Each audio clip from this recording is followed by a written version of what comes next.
Hi everyone, my name is Barbara Howe and I'm president and a founding member of the Asian Women's Leadership University Project. What I'm here to do today is talk about what's in the name of our organization, which is establishing a global women's leadership university to cultivate a cadre of women leaders who can change the world. And that's what this talk is about today. It's about transforming women's leadership through higher education. I'd like to thank the TEDxLSE organizers for putting on this event related to innovation, critical thinking, and leadership, because that's exactly what this university is trying to do and to cultivate in its students. I'd like to start out by telling you a little bit about myself, and then I'd like to talk about why I think this is an important idea, what's unique about the concept, and why, importantly, it should be funded.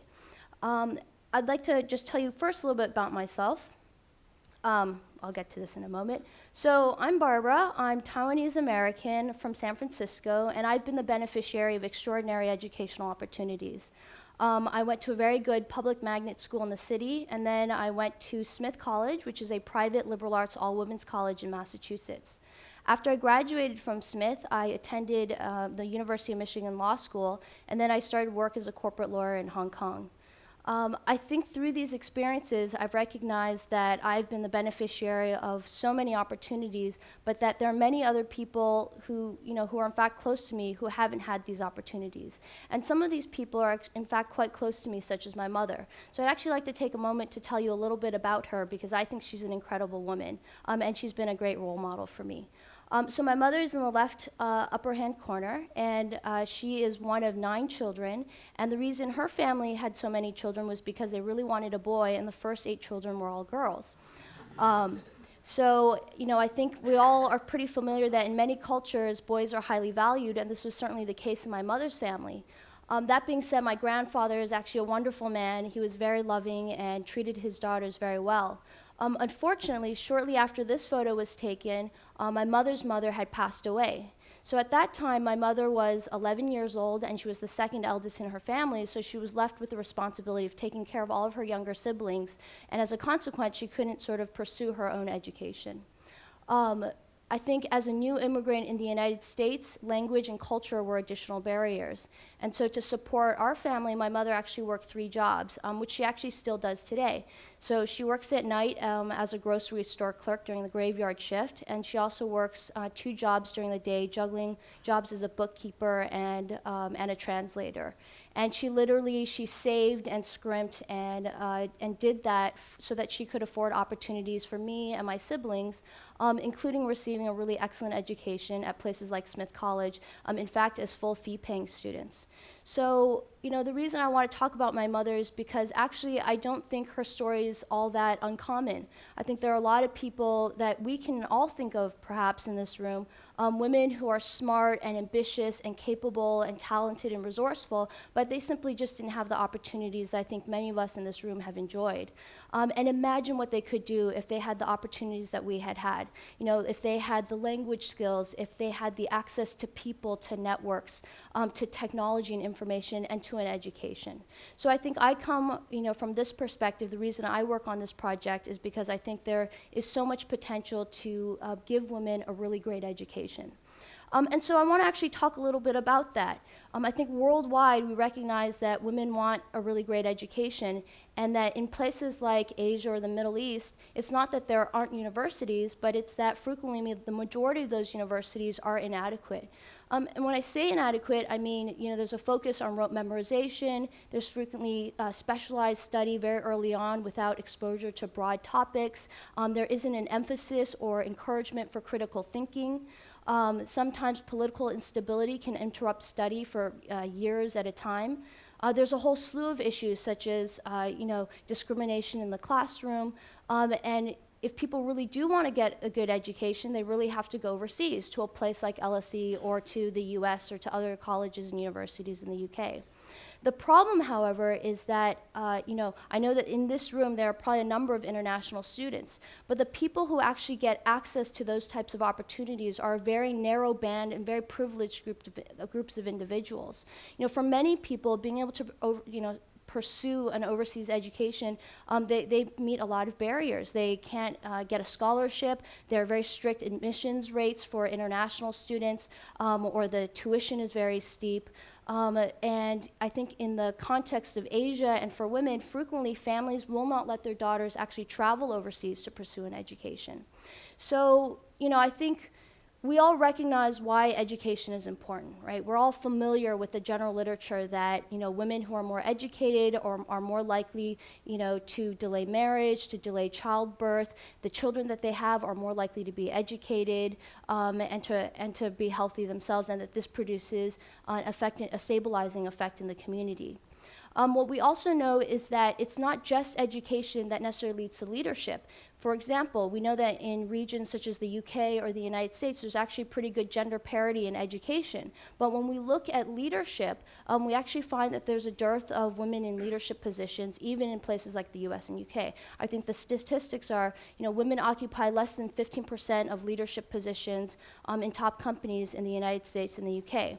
If we look to other regions, such as Asia or the Middle East, that percentage drops to about 3%.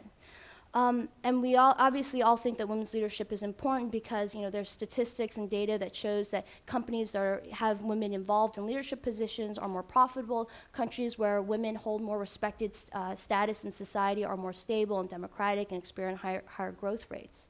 So I think we're all familiar with that. What we may not be familiar with, that I'm familiar with as a graduate of Smith and growing up in the US context, is that US liberal arts women's colleges are highly effective at fostering women's leadership. So, if we look at all the female graduates in the United States, only 2% actually graduated from a school like Smith College that's single sex. And yet, they occupy 20% of women, they comprise 20% of women congresspersons. They're 33% of the women board members at Fortune 1000 companies, and they also comprise 30% of Business Week's rising women corporate stars in America. So clearly there's something that's happening at these US liberal arts women's colleges that's working.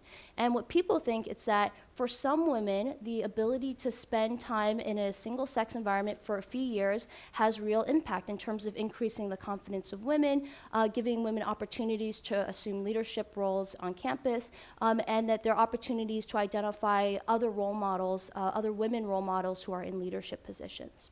So to us, that's pretty compelling, and I think as a graduate of Smith College, that education has been really powerful for me, and I've contrasted sort of the experiences that I've had in my life with the experiences and opportunities in, say, my mother's life. And so the question is, how do we increase women's leadership? For us, the answer is actually quite simple. It would be a global women's leadership university, particularly for women from the Middle East and Asia. And so what our organization is trying to do is to establish this university called the Asian Women's Leadership University by 2015 with inaugural students of 100 students representing 10 to 15 countries, and the university would be located in Malaysia. So that's the idea. Now, what is unique about the idea?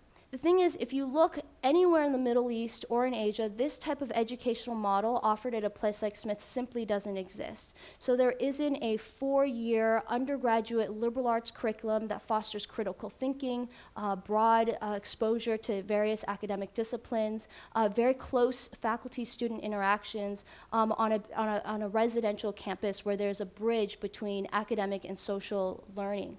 So we think this is a pretty good idea, and the Asian Women's Leadership University would be the first of its kind. It would be Pan-Asian, so in the sense that it would be, in principle open to students worldwide, but drawing primarily from the Middle East and Southeast Asia, East Asia, and South Asia. And I want you to just imagine the type of diversity that we can see at a school like this. You would have students from Thailand, from Sri Lanka, from India, from China, from Pakistan, from Afghanistan, all coming to this campus to learn with each other, to live with each other, to study together, and ultimately we hope to grow up to become each other's strongest supporters. What we're kind of envisioning is what we call a network effect, which is, part of the way this TEDxLSE event was able to sort of come online at all was because of a series of connections. You know, two people had an idea, they enlisted their friends, and then they were able to put on this event. Similarly with this project, it's the same thing. How are we able to, you know, try and set up this university? It's a series of connections to various people. And what we hope is that this type of university can give these students those same types of connections. It would be English speaking, and it would offer a very innovative liberal arts curriculum, so students can take courses in a variety of subjects. Imagine being an engineering student, but also being able to take a literature class or an art class or a science class, and having a cross-interdisciplinary approach to education. We also think that, you know, there's a critical component on leadership. And so when we think of leadership, we think about things like public speaking, negotiation, but also things like financial literacy, conflict resolution, and social enterprise. One idea for this campus is to have an innovation incubator program. So the idea would be to help students, you know, take their concept and develop it from concept to market with access to seed funding. So what we like about this university is that it's a perfect vehicle. It's a highly effective vehicle to pull together these different types of programs and initiatives housed within the institution of a university. So this is what we're trying to do. We think it's a good idea, and I want to emphasize that, you know, this is not about an education for elites. It's about an elite education, and access is really important to us. And so when we think of access, we would provide scholarships for students, and we would also work with existing foundations and organizations that already work with underserved and underprivileged youth at the primary and secondary level, so we can foster the investments already made in these students, so that we can further grow their personal potential. I guess at this point, I want to pose the question, well, how do you actually set up this type of university?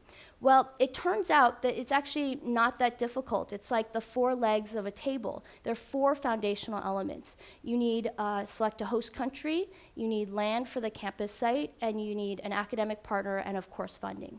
So I'm pleased to say that we've made pretty good achievements on at least three of these four milestones. So last month, the Malaysian government actually approved us as an entry point project, which means that we're recognized as a federally supported project in Malaysia. And we're really excited about Malaysia because it's a moderate Muslim country, so it can attract students from the Middle East, but it's also highly culturally diverse. It's a stable and growing country, economically growing country. And there's international connectivity to the region, and there's also very strong support of local Malaysian leaders. In terms of land for the campus site, we've identified Penang, which is one of the 13 states in Malaysia, to house the campus. Penang is a UNESCO World Heritage Site. It's been known to be a melting pot of cultures for centuries. It's an island, so there are beaches and therefore delicious seafood. And so we think students would love learning and living in a community like that. And 2 days ago, and this is how fresh this project is, 2 days ago, we actually secured my alma mater, Smith College, to serve as the chief academic planning partner for this new university.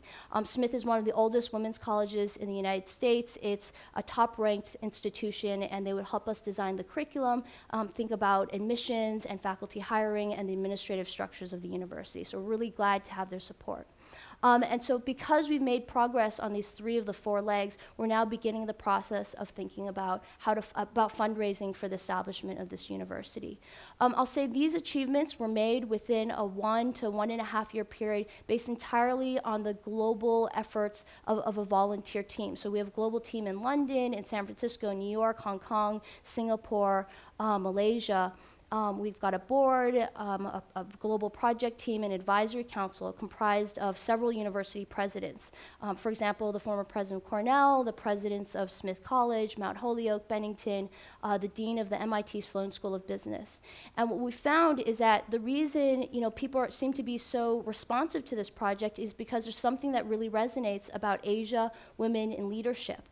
For us, this is a concept whose time has come.